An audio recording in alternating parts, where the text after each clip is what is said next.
Hey everyone, and welcome back to Crisis of Crime. My name is Rachel Means, and I'm a criminologist. Thank you for joining me for my weekly podcast where I discuss issues facing our criminal justice system. Today I want to talk about how we collect crime data in the United States and how to interpret it. I'll be talking about 3 different methods we use, including the Uniform Crime Report, the National Incident-Based Reporting System, and SelfReport Surveys. I'll talk about each one in detail as well as their shortcomings. I'll also be discussing the factors that we need to look at to provide context to those crime statistics, specifically regarding race. Let's go ahead and jump in.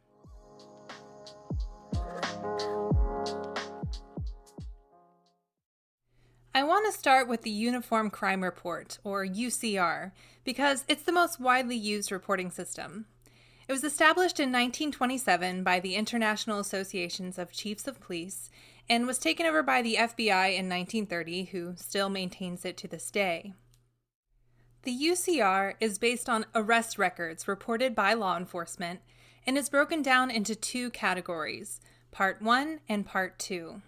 Part 1 of the UCR has crimes that have clearly defined victims, and this section focuses on 8 illegal acts, 4 against persons, and 4 against property. The crimes against persons include murder, forcible rape, robbery, and aggravated assault.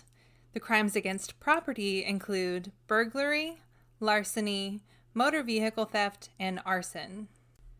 Part 2 of the UCR focuses on 21 illegal acts that generally do not have clearly identifiable victims. So it could be things like counterfeiting, gambling, drunkenness, disorderly conduct, weapons possessions, and drug offenses. Part 2 also includes crimes that may have direct victims, but they are not directly harmed by the crime. So these are crimes like embezzlement, fraud, vandalism, or buying stolen property. Now, the Uniform Crime Report is not without its shortcomings. One of the biggest flaws of the UCR is that it uses the hierarchy rule, where only the worst crime gets recorded for certain incidents. So, say someone breaks into a woman's house to rob her, and in the process, the offender forcibly rapes her as well. Well, only the forcible rape will be recorded on the UCR. Unfortunately, there is a lot of leeway for law enforcement when filling out the UCR. It's not uncommon for police departments to inflate their numbers of violent crimes so they are able to secure more funding. On the opposite end of that spectrum, some police departments have been found to be reporting the less serious crime in order to make their city or town more marketable for tourism. Another shortcoming of the UCR is that it only records information about the offender and no information about the victims.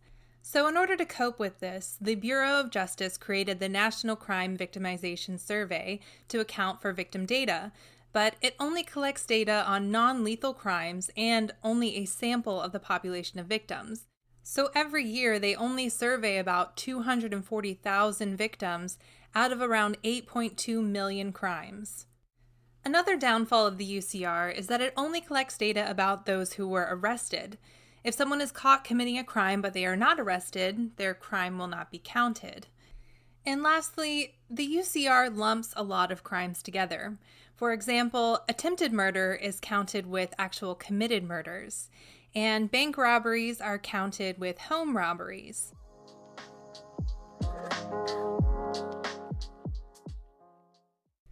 The National Incident-Based Reporting System, or NIBRS, is also maintained by the FBI, and the goal of the National Incident-Based Reporting System is to eventually replace the Uniform Crime Report, as the NIBRS was designed to make up for those shortcomings of the UCR.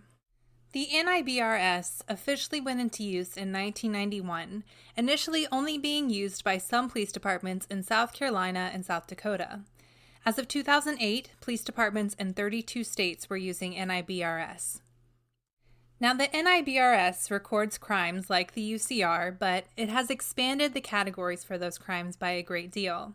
So instead of those 8 categories in the first part of the UCR, the NIBRS tracks 46 crimes over 22 categories. New crimes now included in the NIBRS are crimes such as kidnapping, forcible and non-forcible sex crimes, simple assault, and blackmail. Since the new reporting system with the NIBRS was collecting so much more data, it has allowed researchers to do deep dives into that data to look for patterns and develop profiles. For example, with the new data from the NIBRS, it has been found that elderly men are twice as likely to be victims of eldercide compared to elderly women, and they are predominantly killed by men under the age of 45 who tend to be complete strangers. While elderly women tend to be killed by offenders over the age of 45, usually a spouse or one of their own adult children. The NIBRS has also eliminated the hierarchy rule and now records all crimes committed during an incident. So if we jump back to the example used when discussing the UCR about the robbery turned into a forcible rape, both crimes would be recorded, as well as information about the victim, such as age, sex, race, if the victim had a previous relationship with the offender, as well as the date, time, and location. So the NIBRS is collecting data about both the offenders and the victims. The biggest shortcoming with the NIBRS is that not everybody is using it. In 2008, although 32 states were using the NIBRS, only a little over 6,000 police departments were actually using it from around the 18,000 departments that we have in the United States. And as of 2018, only 44% of law enforcement agencies were using the National Incident-Based Reporting System. The most common reason reported by police departments for not using the NIBRS is because it is so in-depth and they are struggling to keep up with reporting. This is especially true for the bigger cities that have a higher number of crimes to report.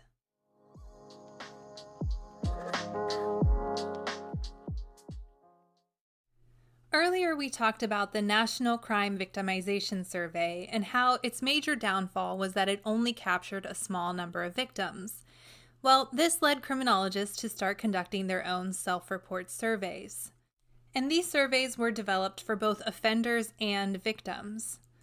These surveys were conducted by selecting small sample sizes of individuals at random to represent a population, whether it be a town, city, or state. And the participants were guaranteed total anonymity and confidentiality. And they were asked if they'd ever committed a crime without being caught, or if they'd ever been a victim of a crime without ever reporting it. And surveys found that many people have broken the law that never got caught for it, especially in their teens and early 20s. The surveys also found that many victims do not report crimes committed against them to authorities.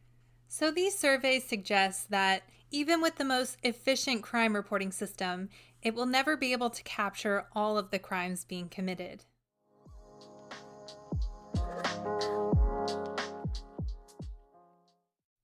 We've talked about how crimes are being recorded, but now I want to discuss how we can use this data. We have to be careful when using crime statistics because they can be misleading if they are used out of context. It's not uncommon for individuals to use statistics in a way that fits their own narrative, even if that's not exactly what the statistic is showing once context is provided, because looking at them without any other context leaves them open to interpretation. One of my favorite examples showing how this can be done is the statistic showing that incidences of head injuries during World War I increased when the British military started using helmets. Someone might argue that that meant that helmets were causing head injuries, when in fact, while the number of head injuries increased, the number of deaths decreased. So instead of people dying from head trauma, they were incurring head injuries and surviving them. But if we look at that statistic without any other context, and if we don't look at the number of deaths, then it's open to interpretation, and someone could argue that helmets cause head injuries. So we need context when looking at crime statistics. For example, if we look at the percentage of the population under the age of 18 that are arrested for crimes, we see that it's only about 0.85% of the population as a whole under the age of 18 that are arrested for crimes. Now, if we break it up by race, we see that about 0.73% of white people under the age of 18 are arrested for crimes, while 2.34% of Black or African American people under the age of 18 are arrested for crimes. Now, hearing those percentages, someone might think, okay, so more Black minors are committing crimes compared to white minors. but that's not true. Their percentage is only higher because there are less Black people in America. Black or African American people only make up 13% of our population compared to white people who make up 72%. So if we look at the raw numbers, in 2017 we see that about 385,000 white minors were arrested, while only 218,000 Black or African American minors were arrested. The percentages are misleading. The percentages make it look like more Black minors are committing crimes compared to white minors, when really it's the opposite, which would be expected because there are more white people in America. Now, we can use these percentages to determine the rate of crimes occurring among certain races. In a vacuum, we would predict that the crime rate for all races would be exactly the same, but they're not. So we need to do some digging to determine why there is such a big gap between the crime rates of white minors and Black or African American minors. We know that skin color does not determine criminality. We talked about this before in a previous episode when I discussed the theories of crime.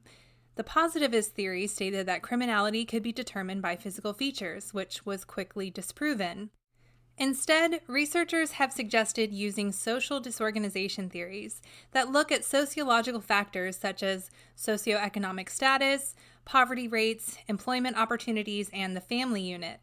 So now we have to ask the question, are there any sociological factors that are influencing Black or African American communities that are different from white communities as a whole that would cause the crime rate to be higher? The short answer is yes. There are proven disparities between white and Black communities. One of the biggest factors is wealth. Black and African American families only hold a fraction of this nation's wealth compared to white families, giving the white families more opportunity for economic mobility and access to education. As of 2016, it was found that Black families only held 1/10 of the amount of wealth as white families. According to the strain theory of crime, individuals will commit crimes when they are unable to provide for themselves or their families financially, or if they are unable to achieve a middle-class lifestyle through legitimate means. Black communities also have less access to tax advantages such as owning a home because of the discrimination in the mortgage markets, which can lead to areas with higher residential instability. According to the theory of collective efficacy, residential instability increases the crime rate because the community is lacking in social cohesion and trust. Essentially, neighbors aren't helping each other out because they either don't know each other or don't want to get involved with each other's business.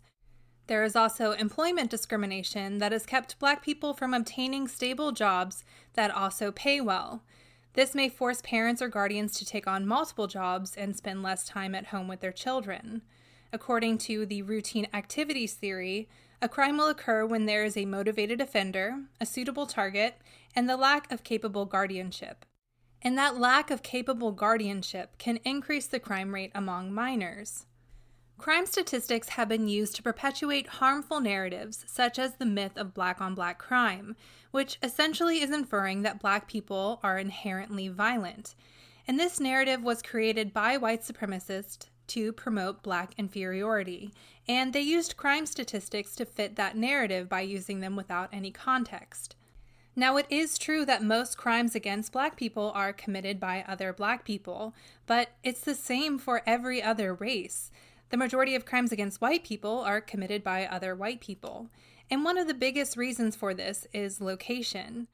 The majority of people tend to live near people of the same race. Our cities and towns still remain relatively segregated. Therefore, the people around us available to commit crimes against us tend to be people of the same race. So when we are looking at crime statistics, we can't look at them in a vacuum. We cannot use them without context to fit our narratives. When we look at these statistics as a whole in context with social factors, it's obvious that the systematic oppression of Black people in America has a large effect on the crime rate.